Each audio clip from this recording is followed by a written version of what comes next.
Hello बच्चों, कैसे हो? आशा करता हूँ आप लोग बहुत अच्छे होंगे और आप लोगों की बोर्ड की तैयारी भी अच्छे से चल रही होगी। तो आज हम लेकर आए हैं क्लास 10th के काव्य खंड का हिंदी का 3rd चैप्टर है अतिशुद्ध स्नेह कुमारक, जिसके लेखक घनानंद जी है।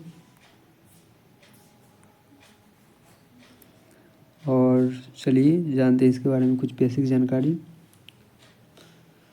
तो पहला पॉइंट है, घनानंद रीति काल के प्रमुख कवियों में से एक थे। पॉइंट नंबर 1 है। और पॉइंट नंबर 2, वे रीति मुक्त काव्यधारा के अग्रणी कवि थे। पॉइंट नंबर 3, घनानंद को घन आनंद के नाम से भी जाना जाता है। पॉइंट नंबर 4, घनानंद का जन्म 1689 ईस्वी में हुआ था और उसका निधन 1739 ईस्वी या 1761 ईस्वी में हुआ था। इसकी जन्म को लेकर करेक्ट एग्जैक्ट डेट नहीं निकाला गया है। किसी किताब में 1739 है और किसी किताब में 1761 दिया हुआ है।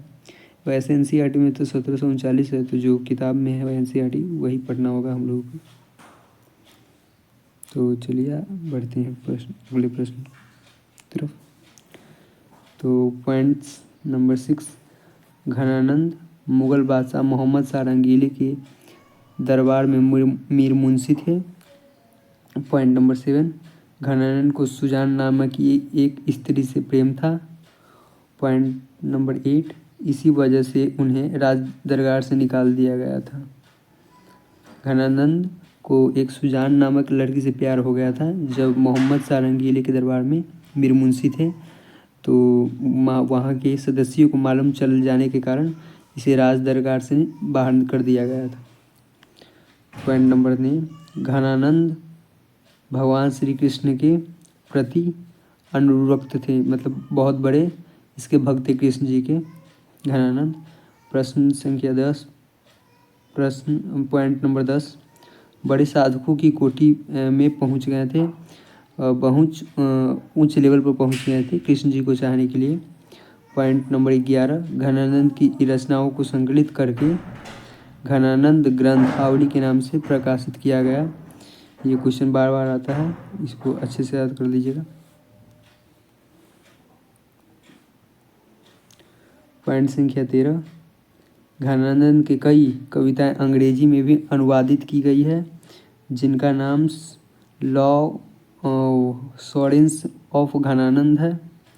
पॉइंट नंबर 15, घनानंद का निधन मथुरा में अहमद शाह अब्दाली के हमले के समय हुआ था। तो चलिए अब हो गया इसका मेन पॉइंट खत्म। अब ऑब्जेक्टिव की तरफ बढ़ते हैं। तो पहला ऑब्जेक्टिव है,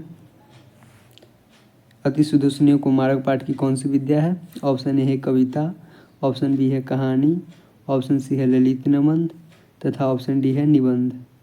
तो इसका करेक्ट आंसर हो जाएगा ऑप्शन नंबर ए, कविता है।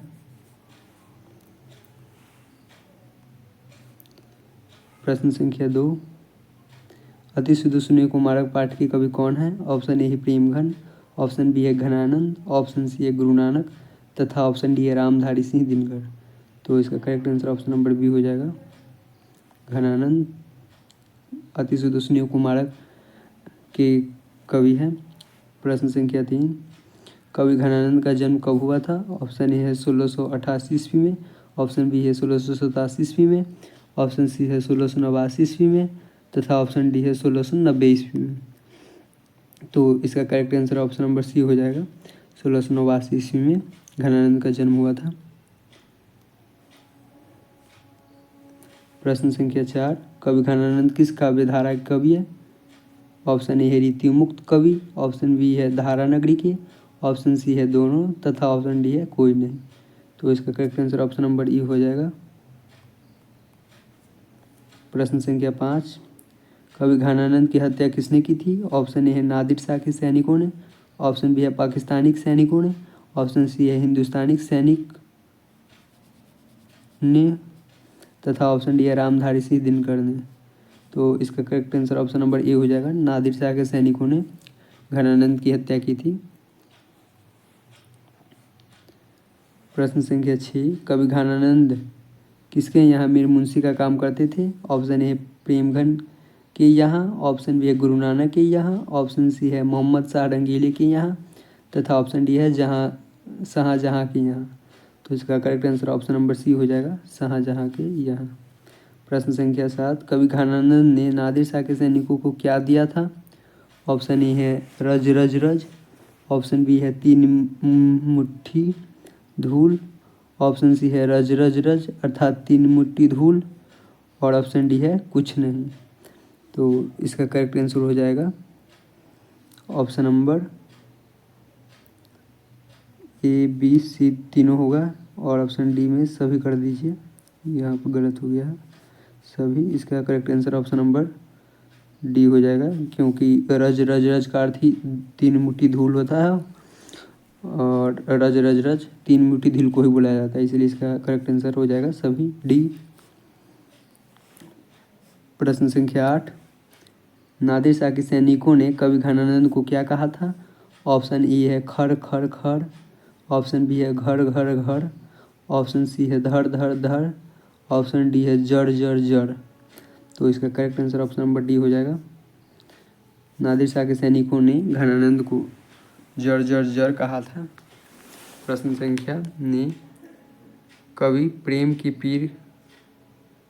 पीर कवि कौन है? ऑप्शन ए है प्रेमघन प्रेमानंद, ऑप्शन बी है घनानंद, ऑप्शन सी है रामधारी सिंह दिनकर, ऑप्शन डी है कोई नहीं। तो इसका correct answer option number B हो जाएगा। प्रश्न संख्या 10, कवि घनानंद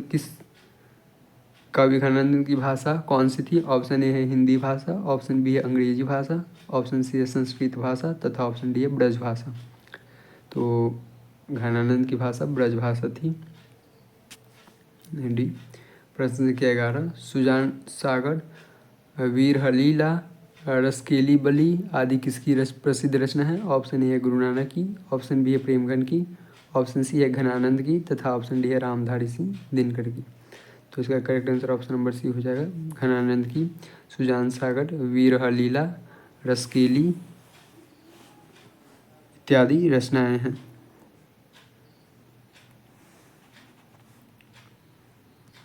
प्रश्न संख्या 12, कवि घनानंद की भाषा थी? ऑप्शन है परिष्कृत भाषा, ऑप्शन बी है परिष्कृत भाषा और शुद्ध ब्रज भाषा, ऑप्शन सी अंग्रेजी भाषा, ऑप्शन डी है हिंदी भाषा। तो इसका correct answer option number B हो जाएगा, परिष्कृत भाषा और शुद्ध ब्रज भाषा का मेल था घनानंद की भाषा। बीच करेक्ट आंसर। प्रश्न संख्या 13, अति शुद्ध स्नेह कुमारक है कविता प्रेमघन की किस रचना से ली गई है? प्रेमघन नहीं होगा, यहाँ पे घनानंद हो जाएगा। कि किस रचना से ली गई है? ऑप्शन है घन आनंद से, ऑप्शन बी है सुजान सागर से, ऑप्शन सी है जपूजी से तथा ऑप्शन डी है आशा दीवार से। तो इसका करेक्ट आंसर ऑप्शन नंबर ए हो जाएगा, घन आनंद से।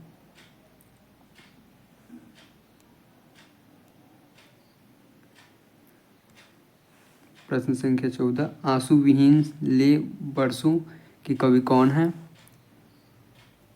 ऑप्शन ए है प्रेमघन, ऑप्शन बी है घनानंद, ऑप्शन सी है रसखान तथा ऑप्शन डी है सुमित्रा नंदन पंत। तो इसका करेक्ट आंसर हो जाएगा ऑप्शन नंबर बी, घनानंद आंसू विहीन ले बरसों के कवि है। प्रश्न संख्या 15, तुम कौन धौ पाटी पढ़ी हो, कहो मन लेहु पर देहु छटाक नहीं, पंक्ति किस कविता की है?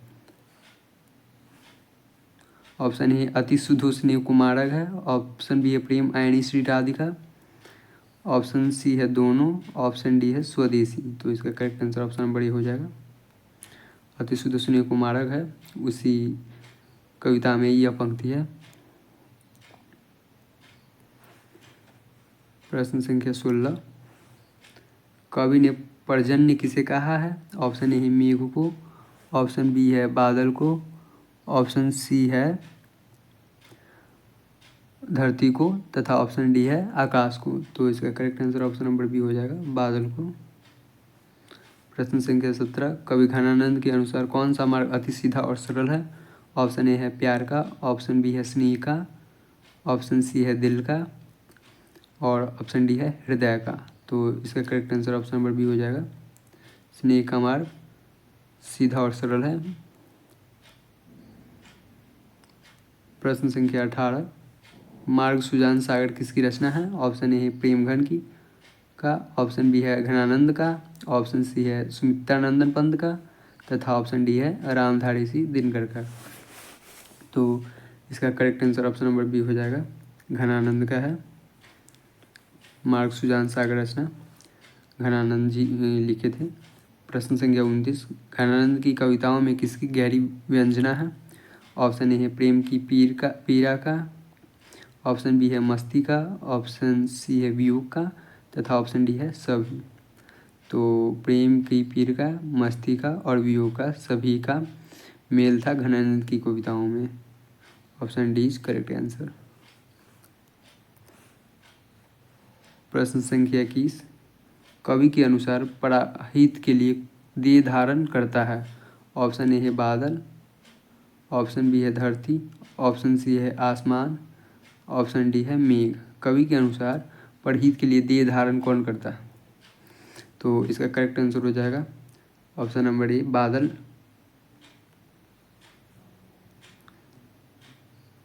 परहित के लिए देह धारण करता है। प्रश्न संख्या 21, रीति मुक्त काव्यधारा के सिरमौर कवि है?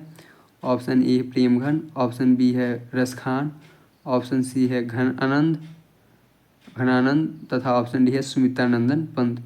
तो इसका correct answer option number C हो जाएगा, घनानंद रीतिमुक्त काव्यधारा के सिरमौर कवि है। प्रश्न संख्या 22, कुंजन का अर्थ होता है? ऑप्शन ए है बगीचा, ऑप्शन बी है घर, ऑप्शन सी है घाट तथा ऑप्शन डी है पानी। तो इसका करेक्ट आंसर ऑप्शन नंबर ए हो जाएगा बगीचा। प्रश्न संख्या 23, घनानंद रचित अत्यंत प्रसिद्ध क्या है? ऑप्शन ए है सोनाक्षी, ऑप्शन बी है घनाचारी, ऑप्शन सी है सवैयो और घनाक्षरी तथा ऑप्शन डी है सभी। तो इसका correct answer option number C हो जाएगा, सवैयो और घनाक्षरी। तो और चैप्टर की भांति इस चैप्टर भी ख़त्म हो गया। तो आशा करता हूँ आप लोगों को अच्छे से समझ में आया होगा, और यदि समझ में आया होगा तो लाइक कमेंट एवं शेयर क्लास को अधिक से अधिक करें और बच्चे भी इसका लाभ ले सकें। तो नेक्स्ट चैप्टर प्रेम यानी श्री राधिका आएगी। और यदि इसके पहले की वीडियो आप नहीं देखे हैं, काव्य खंड का 3 चैप्टर और गद्य खंड का जो पूरा 12 चैप्टर हमने करा रखा है CSMT टीचिंग,